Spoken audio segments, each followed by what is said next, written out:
Hello, it's Stewart and welcome to my weekly wisdom. Today I'm focusing on the menopause and how you get through it, because there are decisions to be made. You read so much conflicting information, and obviously depending on the experience that your family have had and your friends have had may dictate how you're going to do it. So most of us have heard of hormone replacement therapy, and it's had a bit of a checkered career over the years. At one point it was very fashionable to take HRT and everyone thought that they would do that for the rest of their lives, and then there was masses of research around the world to show that that wasn't a great idea, because they thought that there were all sorts of health issues like increased breast cancer and heart disease. And then some other researchers said, well, maybe they had analysed the data wrong, but it's still very confusing. In fact, I've just done a review of all the world literature on HRT in conjunction with two specialists in that field to try and make sense of the confusion, because it is so confusing and not all HRT is similar. So there are different things that you can try if you want to take HRT, but there's no doubt about the fact that even if you take it, you shouldn't be taking it for the long term. It isn't designed as a long-term treatment anymore. And that was okay probably 100 years or so ago when we weren't living much past 50.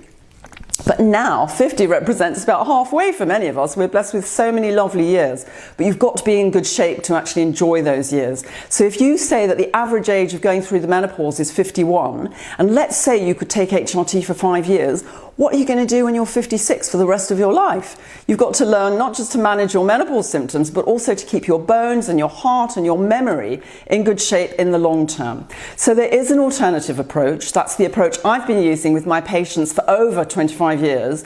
And we find that by changing your diet and your lifestyle and taking supplements that have been through clinical trials, you can actually make such an amazing change to your well-being.